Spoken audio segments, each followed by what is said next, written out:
Aproxima-se a 267ª eleição papal. E dentre as numerosas perguntas que eu recebo sobre este tema como eram as eleições papais nos primeiros tempos da Igreja? Como foram eleitos os primeiros sucessores de São Pedro? É disso que nós trataremos no vídeo de hoje. Sabemos que o primeiro Papa foi eleito por Jesus Cristo em pessoa.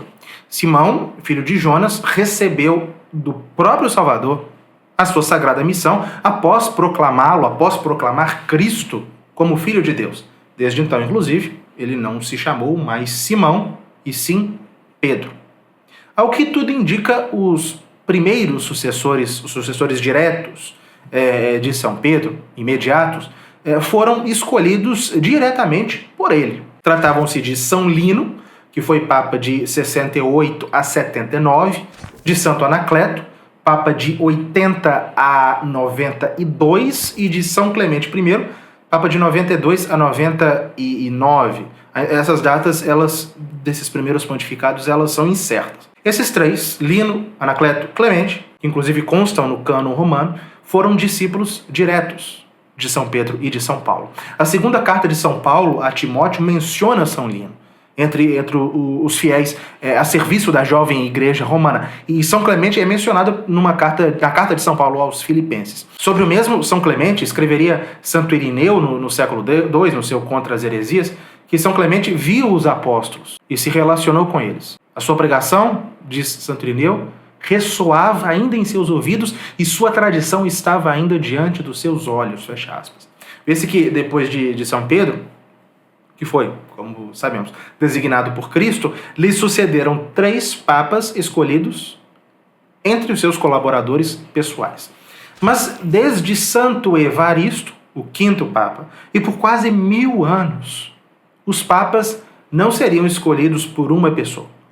As eleições se dariam conforme o uso corrente para todos os outros bispos da Igreja nos primórdios. A eleição pelo clero e pelo povo. É uma fórmula famosa, pelo clero e pelo povo. Isso não significa uma eleição por voto, tal como nós entendemos hoje. É uma eleição com candidatos, com uma competição. Não. A eleição dos papas não correspondia a uma eleição democrática.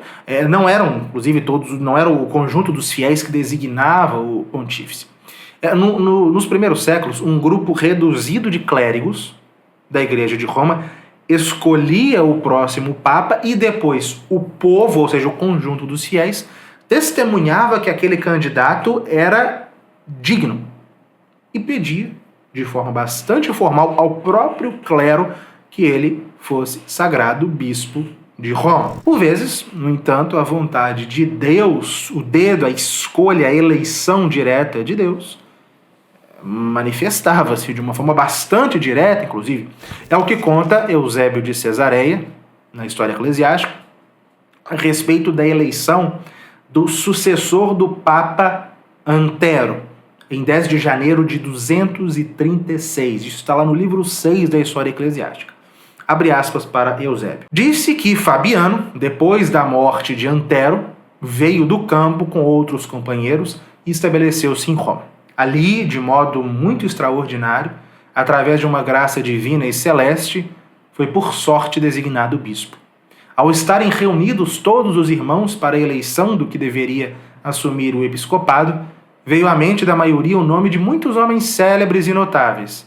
Ninguém pensara em Fabiano, que se achava presente. Narra-se que, de repente, desceu do alto do céu uma pomba e pousou na cabeça dele a imitação da descida do Espírito Santo sobre o Salvador em forma de pomba. Diante do fato, o povo todo, movido de certo modo por um Espírito divino, com um só impulso e uma só alma, exclamou que ele era digno. Sem demora, apossaram-se dele e fizeram-no ocupar o trono episcopal. Foi o Papa Fabiano que, inclusive, depois padeceria na perseguição de Décio. Pode-se ver nesse fato uma das primeiras, se não a primeira eleição de um Papa por inspiração, que estaria durante séculos em uso. Nesses casos, de forma unânime, sob inspiração do Espírito Santo, os eleitores se pronunciavam por uma mesma pessoa. Isso aconteceu algumas vezes. O sucessor de São Fabiano, o Papa São Cornélio, eleito Papa em 251, ele não foi designado por inspiração, mas segundo o modo habitual daquela época, e nós sabemos como se deu a sua eleição graças a uma carta escrita por um apoiador seu que era São Cipriano de Cartago. Essa carta é muito preciosa a respeito das eleições papais nos primórdios. Diz São Cipriano que, abre aspas, Cornélio foi eleito por um grande número de nossos colegas que estavam então na cidade de Roma. Colegas, ou seja, bispos. Acrescentando que Cornélio foi eleito bispo por juízo de Deus e de seu Cristo, pelo testemunho favorável de quase todos os clérigos, com concordância do povo que estava então presente, pelo colégio dos padres anciãos e da gente de bem. Fecha aspas. Ou seja, houve a participação de outros bispos, do clero de Roma e do povo que concordou com a eleição. Mas as eleições papais nem sempre seriam pacíficas. Disputas, cismas seriam razoavelmente frequentes ao longo da história da igreja. Afinal, onde está o homem, aí está a triste condição humana. E isso desde cedo, isso não é depois de Constantino, isso não é na Idade Média, não, desde a igreja das catacumbas. Vejam, o mesmo São Cornélio, cuja eleição nós ouvimos aqui, agora São Cipriano descrever, ele foi vítima de um concorrente, chamava-se Novaciano. Novaciano era um padre eminente de Roma, que se negou a reconhecer Cornélio como papa. Ele julgava que São Cornélio ele não era suficientemente rigoroso com os lapsi, ou seja, os cristãos que, durante a perseguição, por medo da morte, apostataram e depois queriam voltar para a igreja. Novaciano, apoiado por parte do clero e uma parte dos fiéis, se proclamou bispo de Roma, se proclamou papa. Ele foi o primeiro, talvez... não dá para tratar disso aqui com profundidade, talvez o segundo antipapa da história, ou seja, alguém que declarou-se papa sem sê-lo.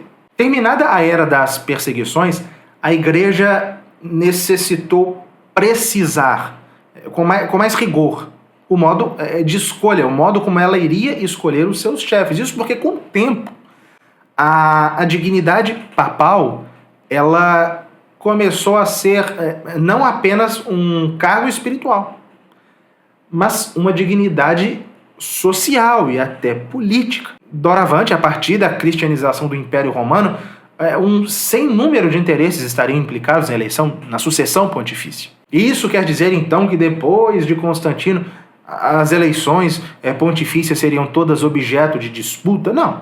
Tomemos como exemplo os papas dos séculos IV e V, que são os 2 primeiros séculos de Império Cristão. Esses 2 séculos tiveram juntos 22 papas. No entanto, só há registros de contendas, de disputas graves nas eleições de 3 desses 22. Na eleição de São Damaso, eleito em 366 com um concorrente, o antipapa Ursino. Na eleição de São Bonifácio I, eleito em 418 com um concorrente, o antipapa Eulário.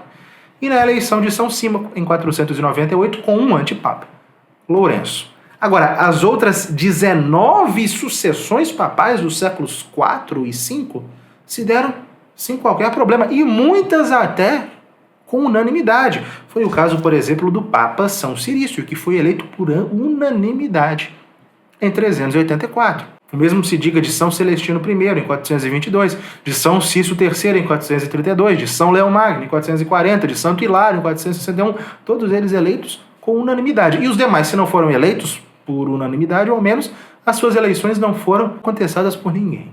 Agora, o risco de interferências indevidas do poder político, o risco de da formação de eleições paralelas, que elegessem pontífices rivais, ilegítimos, é claro, mas causando distúrbios na igreja, isso era tudo um risco real na igreja, já no início do século V. E foi para evitar esse risco que, em 420, o Papa São Bonifácio I emitiu um decreto. Essa é a primeira vez, ao menos conhecida, primeira vez que um Papa adotou uma disposição concernente à eleição papal. O decreto dizia que ninguém é reconhecido como Papa após conspiração.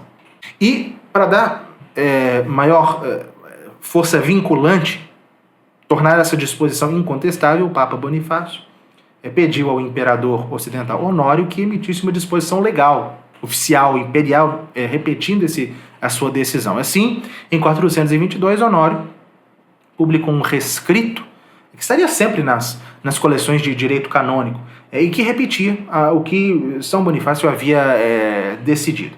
É o célebre cânon Si Duo. Ele diz o seguinte: em caso de eleição contestada entre dois pretendentes, nenhum deles será bispo, somente aquele que uma nova eleição designar por consentimento unânime. E tem-se notícia, né, no começo da igreja, de como era a intronização de um papa, né, após a eleição, como ele era de fato alçado ao trono de São Pedro. Bom, no século V havia já uma maior solenidade na ascensão de alguém ao trono papal. Não existia ainda o rito de entronização ou de coroação papal, que existiria a partir da Idade Média, mas a partir do século V apareceu já uma cerimônia de investidura diferente da eleição em si mesma. Conforme o uso daquele tempo, a eleição papal seria seguida, alguns dias mais tarde, por uma cerimônia solene de sagração. A partir do ano 400, mais ou menos, a cerimônia de investidura do Papa se deu sempre na Basílica de São João de Latrão, que é a Catedral de Roma.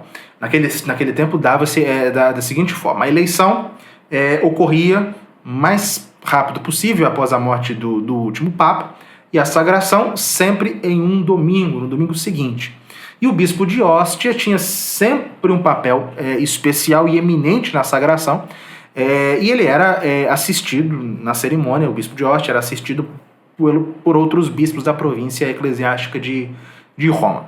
O ato essencial da sagração dos papas no século V, e seria durante alguns séculos ainda, era a imposição de mãos, para fazê-lo bispo. Afinal, diferentemente de hoje, os papas dos 9 primeiros séculos não eram bispos de algum lugar que se tornavam bispos de Roma, não.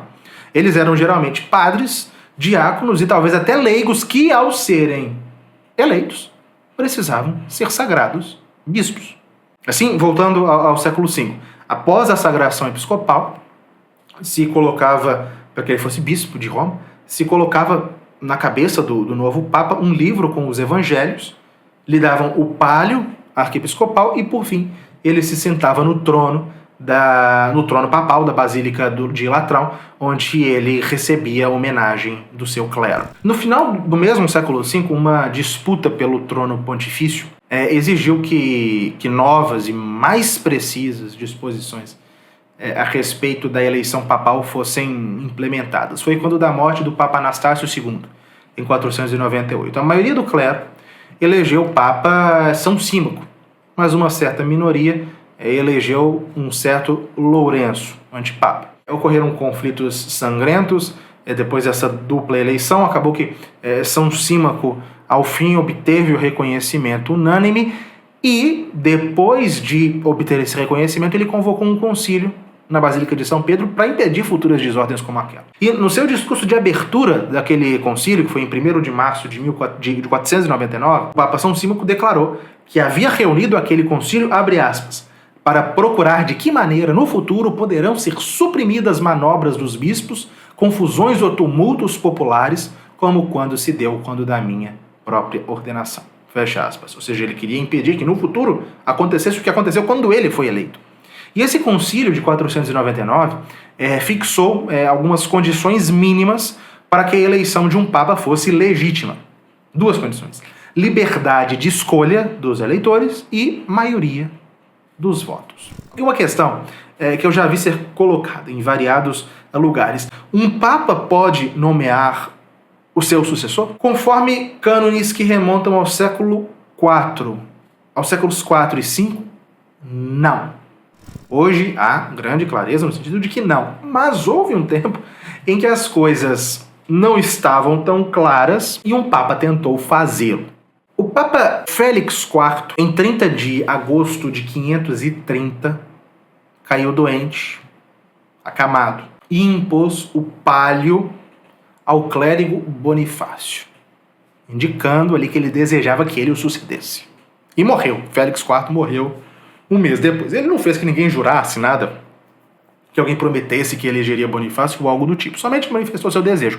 E ao cabo, sem nenhum tipo de coação, Bonifácio II foi eleito Papa. O mesmo Bonifácio se tornou Bonifácio II. A sua eleição foi válida, mas no fim da sua vida, do seu curto pontificado, de 2 anos, se não me engano, o Papa, o mesmo Bonifácio II, tentou fazer mais do que o seu antecessor fizera. Não apenas indicando quem ele gostaria que o sucedesse, mas ele reuniu um sínodo na Basílica de São Pedro e promulgou uma constituição para designar o diácono Vigílio como seu sucessor.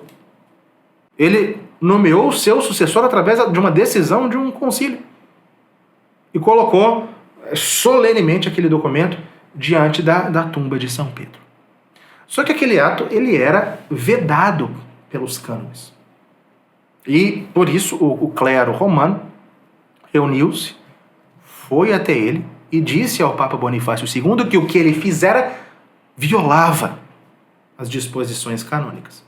O Papa reconheceu seu erro e na presença de todos os padres e clérigos de Roma, do Senado romano, queimou aquele documento que ele fizera jurar diante da confissão de São Pedro, da tumba de São Pedro com o altar da confissão. Em suma, respondendo à nossa pergunta inicial, no começo da igreja, como era eleito o Papa? À exceção dos 3 primeiros sucessores de São Pedro, eleitos diretamente por ele, nos primeiros séculos os papas eram eleitos, em primeiro lugar, pelo clero romano, como nos mostra o registro de Eusébio sobre a eleição do Papa Fabiano. 2, com participação de outros bispos, como nos mostra o registro de São Cipriano sobre a eleição do Papa São Cornélio. 3, com aclamação do povo romano. Os primeiros séculos da Idade Média, no entanto, demonstraram que era necessário que a Igreja tratasse com maior rigor esse assunto, que era de importância vital para ela. Isso porque as interferências dos poderes deste mundo, primeiro os ostrogodos no século VI, os bizantinos no século VII, os francos no século IX, as famílias romanas e os imperadores germânicos dos séculos X e XI, tudo isso fizeram que a Igreja decidisse, no século XI, reservar a eleição dos seus chefes para um grupo seleto de homens, o Colégio de Cardeais. Essa decisão caberia ao Papa Nicolau II em 1059. E no nosso próximo vídeo nós compreenderemos como essa decisão foi tomada, exatamente qual foi a causa próxima da decisão de Nicolau II nesse sentido, e quando, menos de um século depois, ou um século depois, além da eleição pelo Colégio de Cardeais, foi implementada também a regra dos 2/3. Se você quer entender como as eleições papais foram se aproximando a se tornar como são hoje, não deixe de assistir os próximos vídeos. Se você não estiver inscrito no canal, se inscreva e ative as notificações para não perder os próximos vídeos. Até mais!